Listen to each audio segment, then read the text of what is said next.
Hello, everybody, and welcome to Late Night Football, our last episode for today, covering the last game for today, which was Liverpool against West Ham, 2-1 to West Ham to Liverpool. Sorry, I wish it was West Ham, but 2-1 to Liverpool. Really exciting game, a comeback win for Liverpool. Didn't expect it to be so tight, but it was. But 63 games unbeaten now for Liverpool at Anfield, which is tying their record. And breaking it all down, we've got a lot of talking points, and we've got Pushkar here with us. Pushkar, welcome to the show back again. Thank you for having me. Yes, and I can see you're rocking that Liverpool jersey. So very great. Yes, It's a good occasion to rock it. But let's get absolutely. yeah, absolutely. Let's get right into it. Let's just talk about the game. Lots of injuries for Liverpool, and as I said, I've said this consistently that I think the other teams are not doing as much as VAR and referees and injuries and other players. They all get divine intervention. Everything is happening to stop Liverpool, except the teams themselves. But they're like, it's okay. Liverpool can go win the title. The others are like, no, we want a title race. There was a lot to talk about today, and there were injuries and there was a bit of a defensive shuffle. Were you surprised to see Nat Phillips start today alongside Joe Gomez, or were you expecting Reece Williams? I think it's just what do you say? It's basically Klopp's decision at this point because we do not know exactly who is a capable centre back. I think he's just trying out a couple of different options to see who gets in well with Gomez. Yeah. Speaking of Obviously, Gomez, Fabinho. Obviously, yeah. Fabinho is the preferred centre back hmm pairing. Yeah, and he'll probably come back next weekend. Fabinho, there is talk that he'll probably be back by next weekend. But speaking of Joe Gomez, and it's about who's partnering him, but he wasn't very comfortable today. The first goal, how much do you think was down to his error? I mean, obviously, there was, I believe, Curtis Jones who lost his marker, which was Anne Cresswell, but Gomez should have done better on that header, I think backwards. I think he could have done better, but like there were too many different things wrong with that entire play. Like it's like slightly hard to isolate one person as the fault for that goal. It's a entire defending error as a whole. Yeah. Do you think Virgil van Dijk would have made a difference for that goal? Do you think he if he was in there, that goal would not have happened? Is it fair to say? Or Well, you never know, but obviously, yeah, or at uh, least there was less chance of it happening. Yeah, I yeah, mean, of I course. mean, he was there for the 7 too. So Maybe the defense would have been organized better as well. The yeah, chance might have not have come to Fornals. yeah. Yeah, for sure. But it was a good lead for West Ham. I think the issue for West Ham was they took a lead too early in the game because that early in the game you immediately you got something to hold on to and then you retract deeper and deeper and deeper and it just allowed Liverpool to play their game in front of them and put their passes together. They were trying to press them defensively, but then there was no pressure on that defense, which obviously we thought maybe there's a weak link there in the Liverpool defense, but there was no pressure on them as such because West Ham were probably more concerned with their own defense. I mean, I just felt that sometimes you can score too early in a game, sometimes, and I think this was one of those moments where I think they just scored too early in the game. But on that note, this Liverpool fought back as we expected them to do, and that penalty was it a penalty for you? Yeah, it was definitely a penalty. It wasn't. You cannot. It was a penalty. It Yes, wasn't a penalty. Salah made the most of it, but you cannot get a ball cleanly from behind like that. You got he got his ankle definitely. If it happened to United, I would have been like, yeah, it's a lucky one. I would. Oh, well, let's say it was a lucky penalty, for my opinion. I don't know what Liverpool fans think. It just felt lucky. What was interesting though was I Masuaku think thought he was fouled, and I think he stopped, and we all thought, and it always was like, is it a penalty? Is it not a penalty? Just give it a penalty. It was like, I mean, Masuaku was basically telling the referee just blow for the whistle because I know you want to, but it almost felt like he thought he was fouled. I think that's what I'm saying. Like I think Salah made the most of it. Had he stayed on his feet, it could have gone to VAR or something. But there was definite contact. So Well, if he had stayed on his feet, he wouldn't get a penalty. I think that's the unfortunate reality is that even when players get fouled and they stay on their feet, they don't get penalties. So they need to go down to the ground. yeah, It's sad. But anyway, I don't know if there was enough contact for him to go down. But I guess once you feel contact, you go down. It is one yeah, of those that's what I. things. Yeah, I think one of those things. If the referee hadn't given it, VAR would not have overturned it. I think it's one of those things. It's one of those clear and obvious issues. But nonetheless, it was a good conversion from Salah. I think it was a good penalty taken. And after that, well, that wasn't the only time VAR intervened. So there was another disallowed goal in the second half. Now it was disallowed for a foul. Yeah. Was it a correct decision from VAR? Do you think? That Or could be. I think it was a 50-50. Like the ball was there in open play. Mane went for it, and goalkeepers are a bit protected, I I think would say. So the I foul think was I can't actually complain. sorry, the foul was actually Mane on Masuaku, the defender, because his trailing leg took out Masuaku, the defender. That's what I Oh, was told. Yeah. yeah. That's what it is. Yeah. So, But it but wasn't that's on what the I'm saying. goal. Like the ball was in open play, so they both went for it. So and he was trying to like shield the ball. So I think it's all right. That was a fair one, I would say. I think Yeah. Yeah, it like looked like a either fair. way it would have been okay. Like if it was given, I don't think you could have complained, and if it wasn't given, I don't think I have the right to complain. Oh, I don't know. There are people who would have complained if it was given. I'm sure there would be people who would complain. People Maybe not complain me. about everything. Yes, I know. Sometimes it is one of those where you can't win either way. I think it was one of Yeah, those where you can't. one set of party is going to lose over there. Yeah, if the scoreline had remained the same, but it Then didn't. it would have been frustrating, Uh, definitely. I could have already I can already imagine the VAR conspiracy theories going out already. But thankfully it didn't. Well, thankfully for Liverpool fans, it didn't remain the score because they did score. And a wonderful goal actually. It was well created by Jota and Shaqiri and then finished off by Jota. We'll talk about both the players because they both have made a quite a good impact. Jota and Shaqiri, someone who seems to step up. Like he's one of those players who make decisive contributions in decisive moments. Yet somehow cannot nail down a place at Liverpool, can he? He just doesn't. He's in the first starting midfielder, but he still has his moments.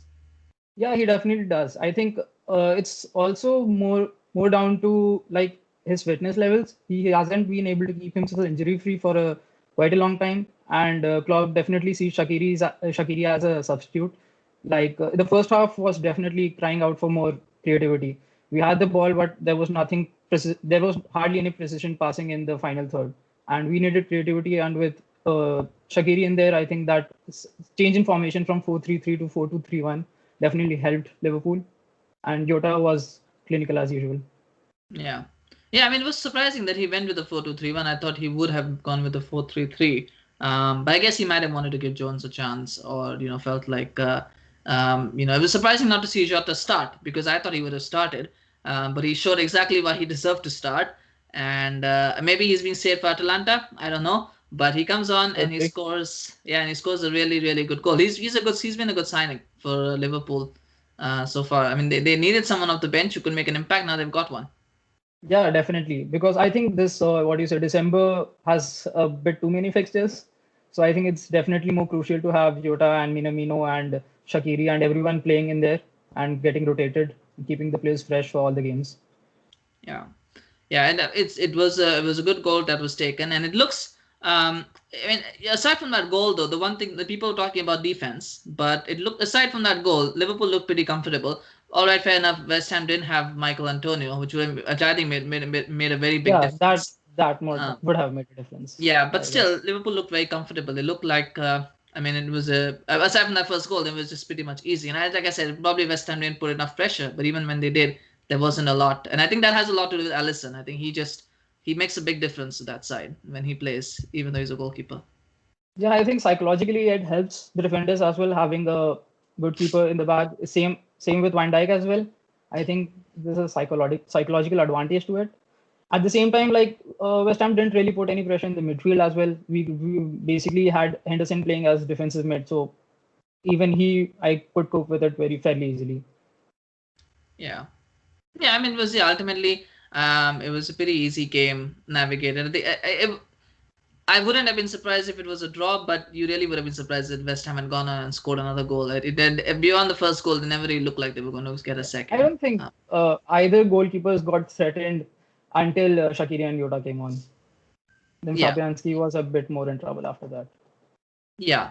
I think there were a few close chances in and around in the box. I don't think there were too many clear cut chances for Liverpool that I can remember. I don't think there were many clear cut, but there were passes in the box. But definitely, Liverpool had more of the ball, more the possession, better plays, which you would expect from them. But in the end, I think it's a good win. Who was your man of the match?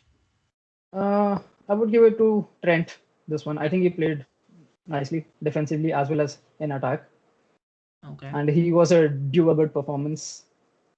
Yeah. Yeah, definitely. I'll give it to Nat Phillips. I think everybody's giving him. Yeah. I'll just give it to Nat Phillips. Why not? Nah, Let's give. he didn't put a. I don't think he did anything particularly wrong. He was also Yeah, great. yeah. It was as far as debuts go, it's a good game to make a debut against West Ham. Without Michael Antonio, it's a good way for him to get settled. We will of course talk about. We'll of course be previewing now the big game next weekend, Manchester City against Liverpool. That's going to be the big clash. That's going to come up. We're going to do that next week. But as I was telling Gaurav, I think it's a nice contrast because you have a team that is very good in attack, which is Liverpool, against a team that currently is looking very solid defensively. That's Manchester City. And then you've got a side that has a few question marks over its defense, which is Liverpool, against a team that has question marks over its attack, which is Manchester City. So it's a nice contrast of like strengths Yeah, against you strengths and could weaknesses. say that, I guess.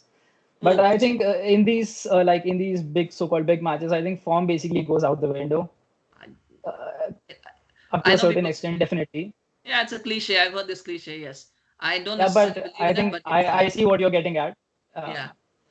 No, but it's an interesting contrast that I think, and I think it will be a case of which is the better strength or which is the lesser weakness. I think it's gonna be that Quite kind of possibly. game. But we might have Fabinho back for that one. We might have Aguero back for that one. So that will obviously tilt the balances a I little think we bit. Matip might be fit for that one, and Yeah. Thiago is also in contention. So I think Mm-hmm. the defensive part of Liverpool might get a bit more better. Yeah, for sure, for sure. Just final thoughts on West Ham because there were two teams in this game, and we'd be remiss not to talk a little bit about West Ham. Quick notes on them. But did you think what could they have done something differently today to ensure a positive result? I think they came with a game plan to sit back and counter. And if it's very tough when you don't have the ball in midfield, if you don't have enough possession, it's very tough to get forward as well. And perhaps with Antonio, with his physicality and pace, they could have a couple of more good chances, I guess. But overall, I wouldn't be too I wouldn't have expected West Ham to trouble us too much. Yeah. What's interesting is that a lot of people pegged West Ham for relegation this season. I don't at this point, and it's only 7 games in, but it doesn't look like they're going to be the ones in trouble because there are teams below them. We talked about Sheffield, we talked about Burnley, there's Fulham, there's West Brom. There's enough teams that are worse than them at this point, at least that they might just survive and not have to worry about relegation this season. I think it's always with West Ham. Like they are over there, like in the 15 to 20th range, about for like most of the season. Then they manage to get out. But I think if they keep it up defensively, I think they got a good result with Man City and Spurs as well. So Yeah, you Man never know. City, Spurs. Yeah, These are good points in terms of relegation battle, if you could say. Leicester as well. They beat Leicester 3-0. So yeah, they Even Wolves. Wolves. Did they Yeah, beat I them? believe they both beat Wolves as well. Yeah, 4-0. I think they beat Wolves, if I'm not mistaken. Yeah, so So they I are getting think, goals and yeah. So for yeah, example, I think Burnley aren't performing as well as no, defensively as people would have thought. I guess Sheffield are also a bit off pace. yeah, So this that's where might the prove the challenge. difference over the end. Yeah. And you still have Crystal Palace and Newcastle being inconsistent. So there are enough teams, I think, for West Ham to escape another season. And I think that the fans will be happy with that. But it was a good game. It was an exciting game. It was an exciting day. We started out with wanting to do 3 live shows. In the end, we just managed to do one, and that wasn't so good. Now we've got two sort of semi. Well, not live, but they'll be on very quickly. So hopefully not too much of a delay for you guys to watch this one, but that's what we've got for you. If you enjoyed this video, please do put in a like and share with your family and your friends, anybody else. We'd really appreciate it if you can to get that word out. And also remember to subscribe to the channel if you're new. We are closing in on 110 subscribers, so help us cross 110. Let's get to the next goal. So please help us. Pushkar has already subscribed a long time ago, so Yeah. he's wearing the Liverpool jersey. So if you're a Liverpool Yeah, fan, come you on, should. Liverpool fans. Yes, if you're a Liverpool fan, you should subscribe to this channel because this is the only place you can get digs on Liverpool. Maybe. I'm kidding. But Hopefully not. nonetheless, so thank you so much, Pushkar, for joining me tonight. I know it's already night where you are, so you must be getting ready to sleep. So, and it'll be nice now that Liverpool have won, so you can have a good night's sleep and a very good Sunday for you ahead. So, thank you so much for joining me today. It was a real pleasure having you here. Thank you. Yes, and we'll be back tomorrow. We're going to do match reactions for Arsenal against Manchester United. It will be a bit delayed. It's not going to be like today. It's not going to come right after the game. It's going to actually come nighttime, not Toronto time, but it will be in the morning if you're in Asia or in Europe. and we've actually got a very unique and a very special treat for you with that one. So stay tuned. I'll provide details on that later on our social media channels. So follow us on Facebook and Twitter for updates on that. But we've got something really special, something very unique and very special for you for tomorrow's game, tomorrow's match reaction. So stay tuned for that. But have a good night or a good day wherever you are. We'll see you again soon. And and thank you so much for joining. And take care. Bye bye.